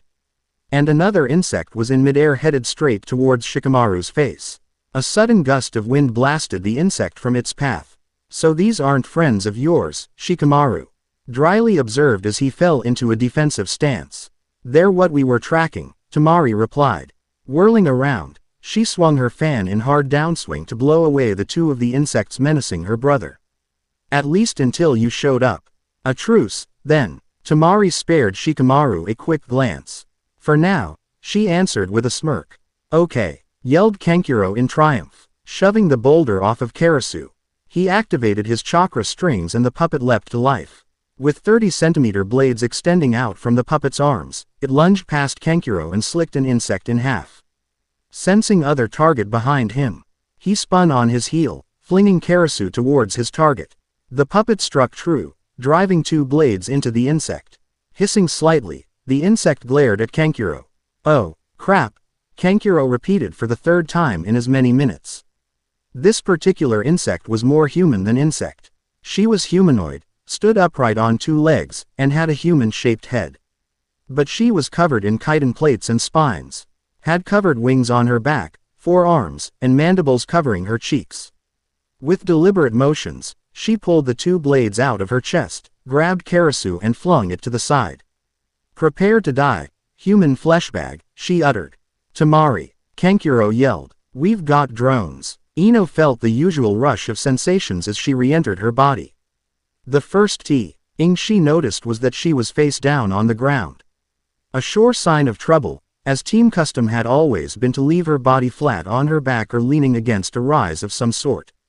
Her second GN that something was amiss came when something roughly kicked her to the side. Suppressing a grunt, Ino looked up. A giant insect was pulling its mandibles out of the dirt where she had just been.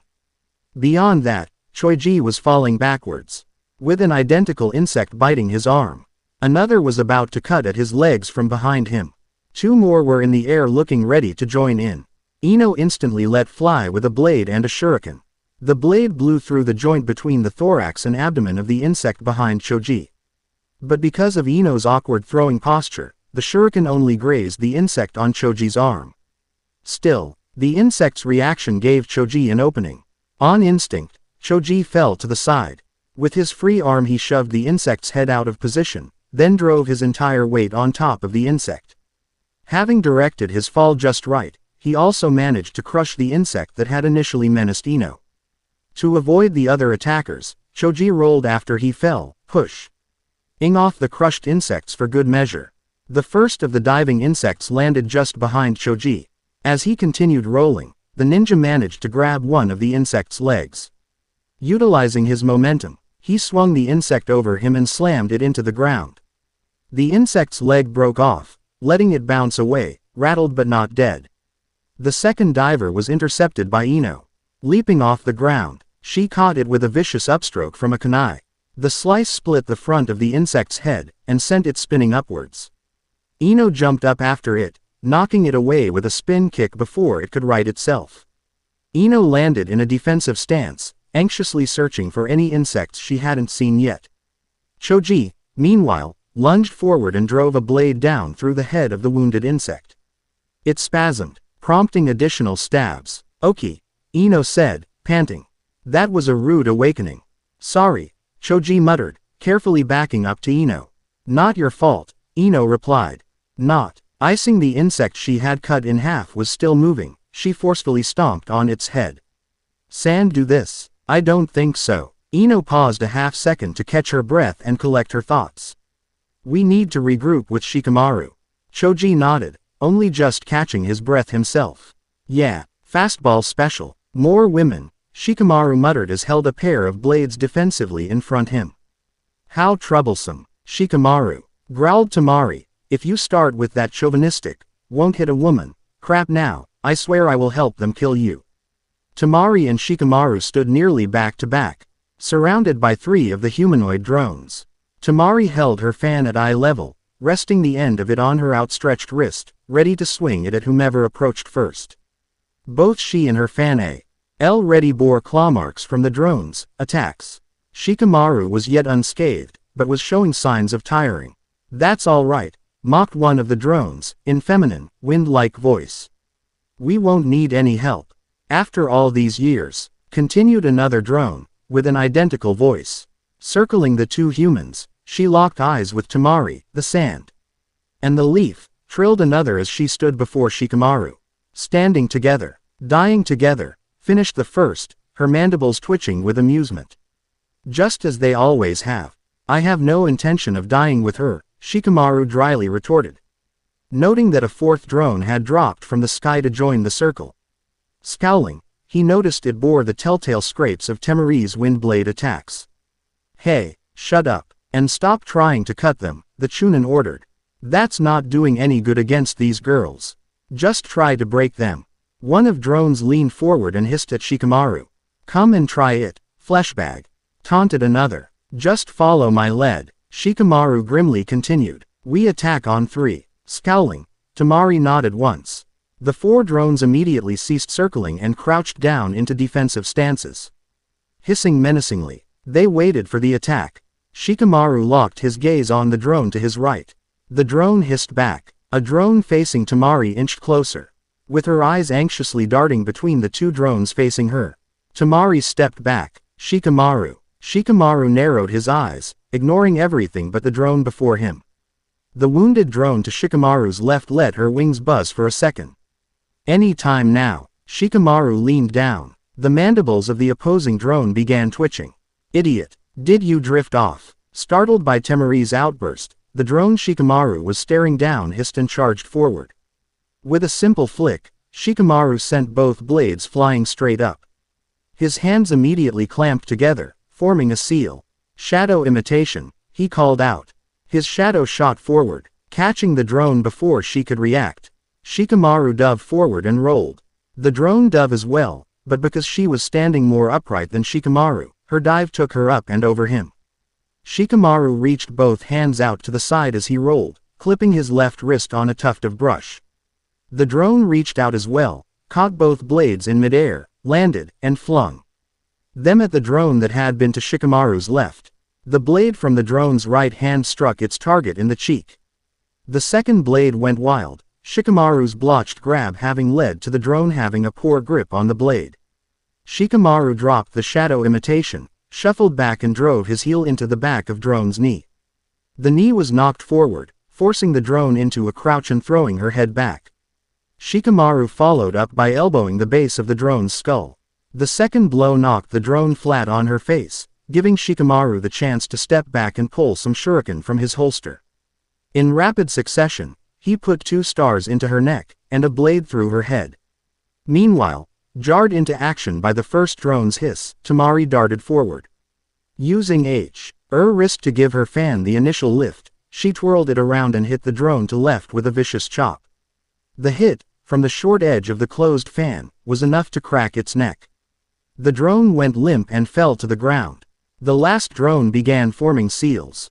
With a flick of her wrist, Tamari opened the fan completely and then brought it around in a hard backswing.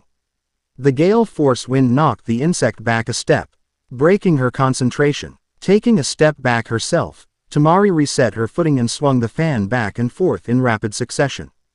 The drone held her ground for a moment, and then was blown away. Tamari spared a glance Shikamaru's way, thinking she might have bought herself enough time to land one blow on the other insects. To give the boy a fighting chance, if nothing else. But instead of seeing Shikamaru beset by attackers as she expected, she saw him calmly staring down the drone with the blade through her mandible, absently rotating his wrist. Damn, the boy muttered through clenched teeth. That stung. Burn in the light. While her sisters were descending upon the humans that were attacking their flock, one drone held back. Her attention was instead drawn to the side of battle, where a lone scourer was crawling unmolested over an odd mound of sand. Upon landing, the drone discovered that the mound was actually a half-shell, surrounding a red-haired human. The drone watched as the scourer tried to walk to the edge of the shell, only to be thwarted as the shell grew in front of it. The drone circled around the spectacle, catching a glimpse of the boy inside the shell. The human's eyes were unfocused, and his mouth hanging open. To the drone, he seemed completely unaware of the scourer trying to get at him. Sand. The drone wondered out loud. Moving on its own. Have they learned how to? The drone experimentally reached out, only to have sand rush to form a barrier between her and the boy. Shukaku, she muttered, you'd teach your tricks to humans. We never would have thought you'd fall so low. The drone hissed an order to the scourer. It obediently dug its mandibles into the sand, easily swallowing a mouthful of it. The drone hissed again, unfettered her wings, and flew away. The scourer did the same, escaping unnoticed from the battlefield. Kankuro ducked to the side as a clawed hand sliced through where his head had been a moment before. The drone's second hand lanced out, forcing Kankuro to dodge again. The boy promptly dodged another strike from the first hand, nearly losing his footing in the process. As he reset himself, he saw the drone's second set of hands finishing a sequence of seals. Not again. Kankuro leapt up just in time to avoid being skewered by chitin spikes that popped out of the ground. One of the last scours rushed him in midair. Kankuro stiff-armed the insect, catching it by the side of its head and holding it at bay. With his free hand, he whipped a blade out of his side holster and cut the insect across the eyes. The insect spasmed and fell away. Kankuro landed in a crouch. If you insects think skewering Karasu is enough to put me down, you're wrong. Pulling out 7 more blades. The sand ninja let them fall and activated his chakra strings. Kankuro threw out his arms, and the blades splayed away from him. Come get some, ya bug-faced freaks. The drone that had just attacked him raised her arms defensively, and managed to deflect the first few attacks. But she ran out of arms before Kankuro ran out of blades, and was quickly cut to pieces. Ah, crap, Kankuro muttered as the drone reverted into bundles of straw. Not knowing where the impending counterstrike would come from, he pulled the blades back into a haphazard array around him. But the blades were no shield against the fireball that struck Kankuro from behind. After being knocked off his feet, the sand ninja covered his face and hit the ground rolling. Even before the fire was out, his instincts told him one of the drones was charging. Flicking his wrist, Kankuro sent 4 of the blades flying up from the ground. The drone quickly pulled up short, and snatched one of the blades out of the air. Snapping the string attached to it, she flung it back at Kankuro. The blade was again snatched from mid-air, this time by Ino as she ricocheted across the landscape. After one last one-handed handspring, she finally came to a stop by digging into a rise in the dirt. Instantly, she flung the blade back to where it had came. Right back at you, Ino broke off, seeing her opponent. Gah! Taking a step back, the drone neatly caught the blade. Another one, she hissed in disgust. They're like cockroaches. Looks who's talking, retorted Kankuro as he reeled in the 7 blades still in his control. Ino broke away from staring at the drone to glare at Kankuro. Hey, she exclaimed, you're not Shikamaru. I guess blondes aren't that dumb after all, Kankuro joked. Ino scowled and pulled a blade out of her side holster. We've got to work on Choji's combat reconnaissance. Die, fleshbags, screamed the drone as she charged Kankuro. As she did, Aneth. Drone flew up from behind her and dove towards Ino. Ah, the girl exclaimed again. They fly, too. Yup, Kankuro muttered as he started swinging his blades at his attacker. And watch out, they can do jutsus as, the roar of a fireball cut Kankuro off mid-sentence. Oops, too late. It was too late the moment you were spotted, the drone threatened as she weaved between Kankuro's blades. Kankuro didn't respond, turning his full attention to keeping the drone at bay. But despite his efforts, she continued to inch forward. As one blade ricocheted off her arm, she darted toward her prey. Kankuro whirled to the side to avoid her, losing his footing in the process. The drone was about to take advantage of Kankuro's fall when a slightly singed Ino caught up to her from behind. In mid-air, the leaf ninja caught the drone's head between her knees. Ino used the drone's neck to check her momentum, then tucked down and tumbled over. Ino landed in a crouch, throwing the drone over her in the process. Ino instantly leapt to the side as the drone that had been chasing her plowed into the ground she had just stood on. With a hiss, the second drone quickly turned to follow. Still lying on his side, Kankuro saw his opening. The drone was using flight-enhanced jumps chase after Ino, and using her wings forced her to lift the carapace that covered her back. Fully intent on chasing Ino, the drone had her back to Kankuro.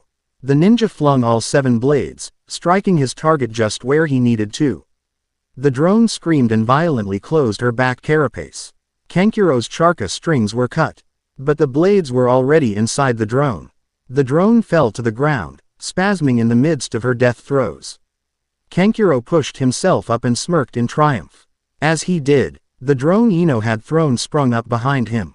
Kankuro flung himself to the side, letting his chakra strings flutter wildly. The drone dove forward again, forcing Kankuro to continue falling back. Give it up, fleshbag.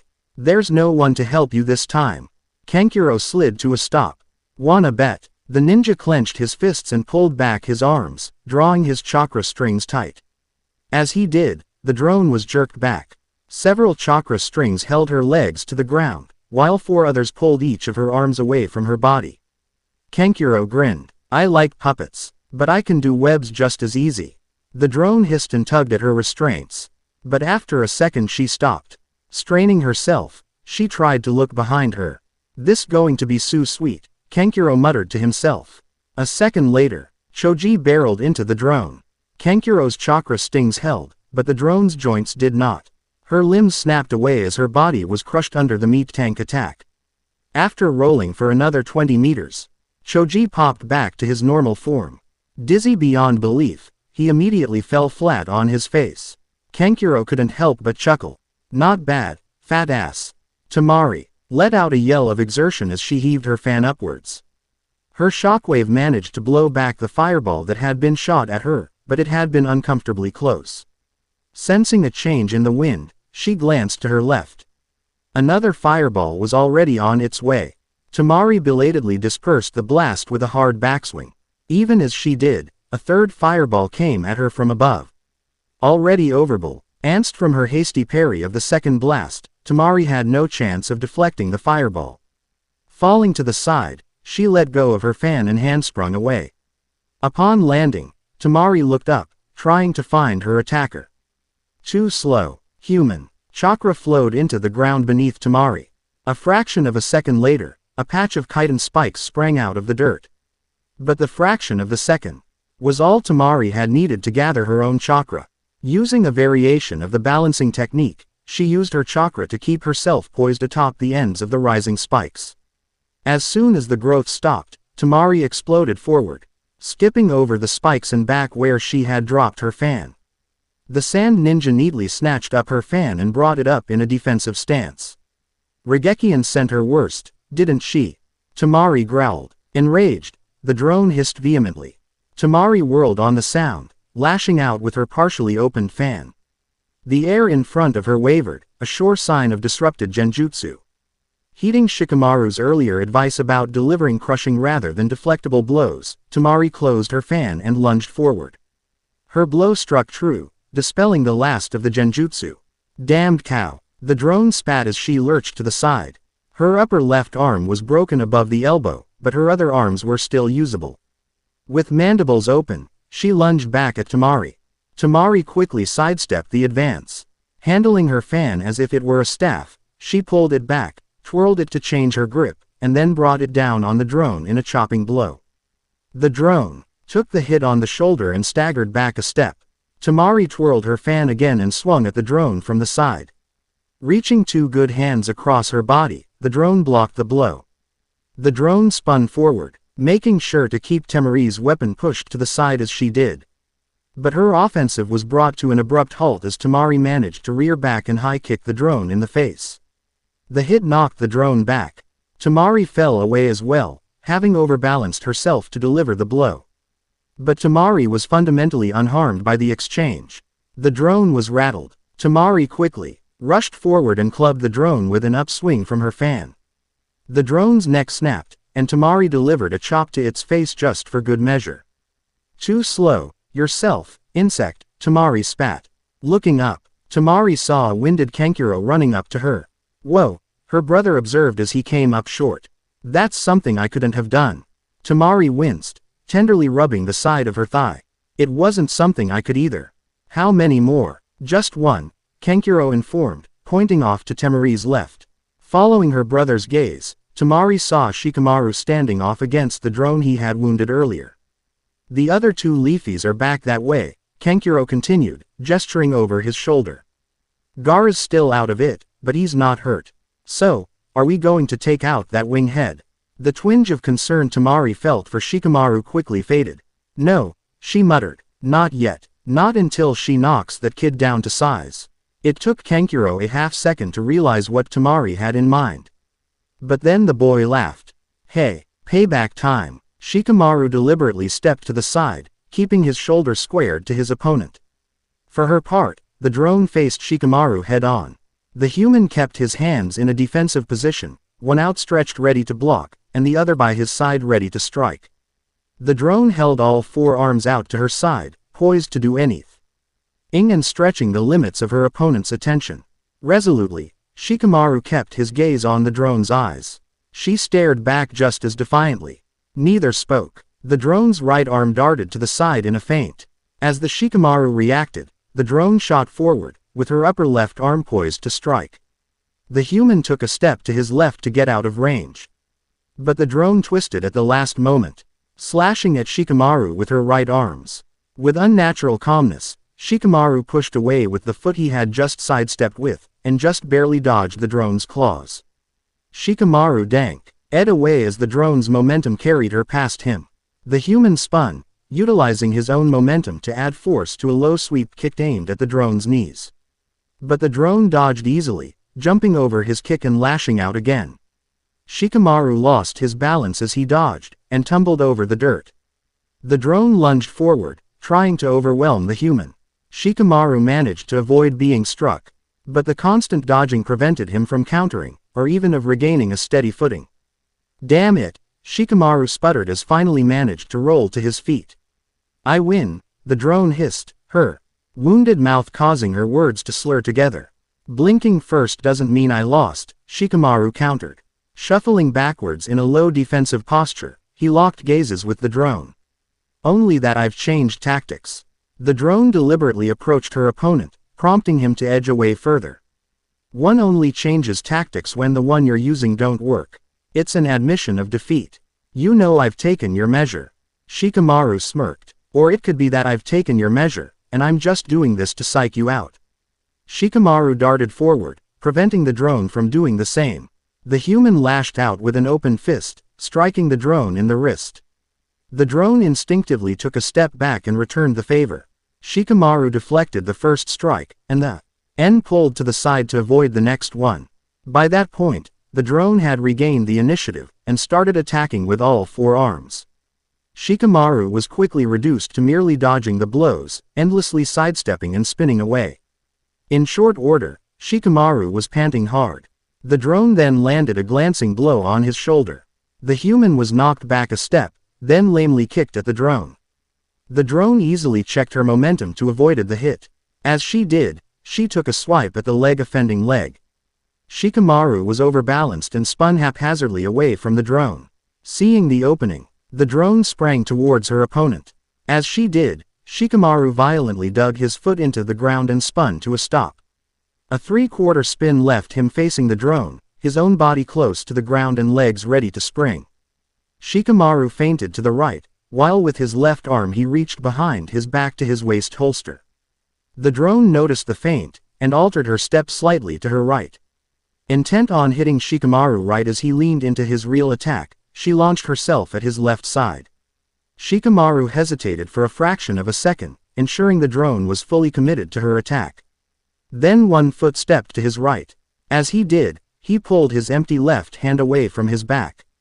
The drone was unable to react in time and her lunge took her past Shikamaru's left side. But as she passed, the boy ducked under her outstretched arms and hooked his left arm around her left shoulder. Her momentum was checked, pulling her to the side. Shikamaru was pulled to the side as well, and added to his own momentum by leaping up across the drone's back. Turning nearly sideways, Shikamaru hooked his right arm around the back of the drone's neck. He released his left arm, letting his momentum carry him up and over the drone's right shoulder. As soon as he was clear, Shikamaru tucked over yanked down as hard as he could. The move focused all his momentum, pulling the drone down by her neck. Her head hit the rocky soil with an audible crack. Winded, Shikamaru quickly rolled over the drone. With one motion, he pulled a blade out of his side holster and stuck it in the drone's forehead. Shikamaru held the pose for a moment, breathing heavily. I win, he finally heaved. The hilltop. This way, Ino yelled as she shuffled forward. Though in a hurry, she kept her guard up and moved forward in a defensive stance. Just because she didn't see any more insects didn't mean there weren't any more around. Besides, Choji wasn't in much of a position to defend himself, so the job fell to her. Come on, she prompted again, looking back. Shikamaru needs R. Ino cut herself off as a fan abruptly appeared in front of her. Wait, Tamari casually commanded. Ino glared at the sand ninja, then glanced past the fan down the hill. At the base of the hill, Shikamaru was being driven back by a drone. Ino angrily returned her gaze to Tamari.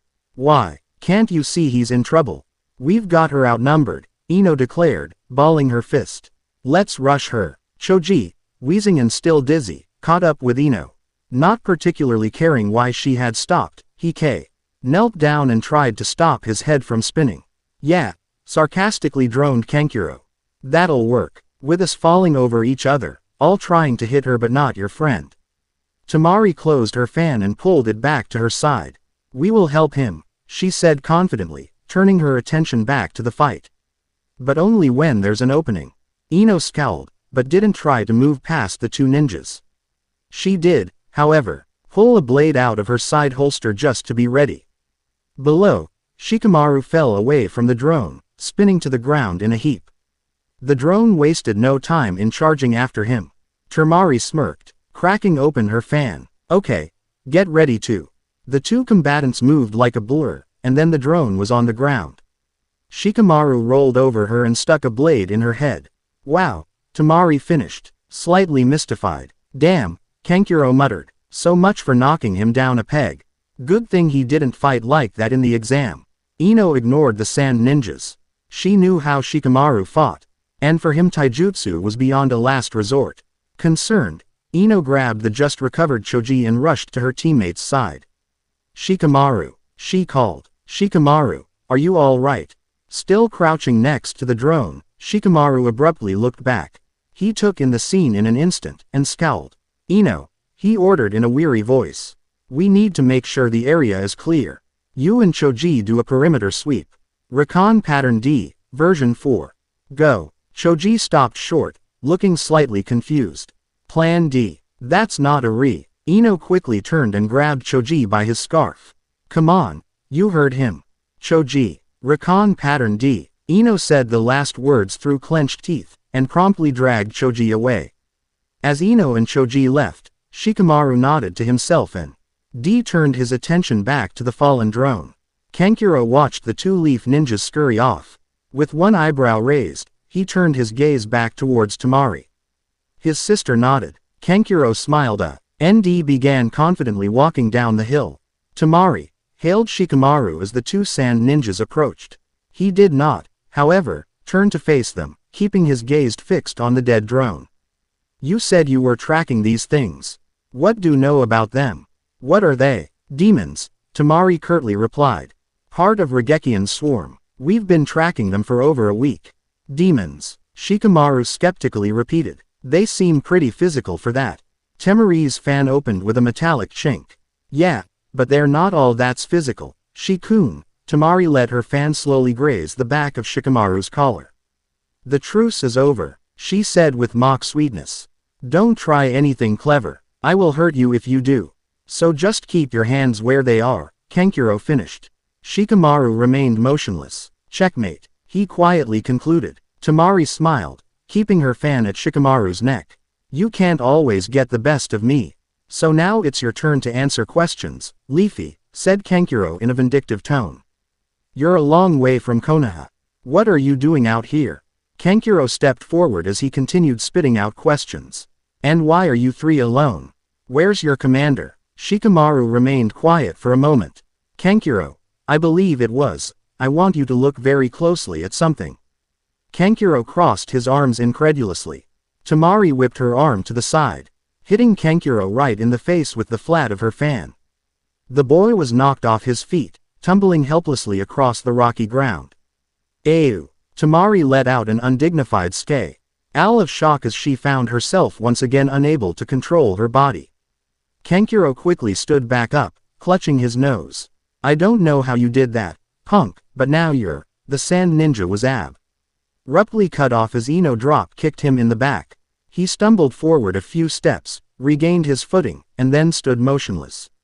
Breathing heavily, he glared at Shikamaru, who still had yet to move a muscle. How the hell did you do this? He angrily demanded. Maybe, came Ino's condescendingly upbeat voice. If you two actually paid attention, you would have already figured that out. Kankuro scowled, struggling weakly against the shadow imitation. What do you mean? Ino walked in front of Kankuro, then mockingly used the side of his hood to wipe some blood from his nose. He said it right in front of you. Operation D, version 4. He told us to create a D version. You actually missed that. Ino laughed and walked away. Choji, I think you can drop the illusion now. The air wavered, revealing a standing Shikamaru. He still had his back to the other ninjas, and was holding one arm away from his side. Two previously hidden shadows stretched from him to Tamari and Kankuro. Like I said, Shikamaru quietly uttered, forcing Tamari to toss aside her fan. Checkmate. In a subtle gesture of triumph, the Chunin tugged on the front collar of this flak jacket. Forced to do the same, Tamari squeaked indignantly. Ino couldn't help but giggle. Choji wearily rejoined his teammates. Okay. We got them, he observed. So what now? Kankuro growled. Yeah, what now? We know you can't hold us like this forever. I know, Shikamaru grimly answered. But I don't have to. I just have to hold you there long enough for Ino to cut your throat. Kankuro bared his teeth. Tamari, Shikamaru continued, without changing tone at all. You said you were tracking these demons. That sounds fascinating. Tamari gave a weak laugh. Yeah, it is, really. Truce. For now. To be continued, and thank you for watching.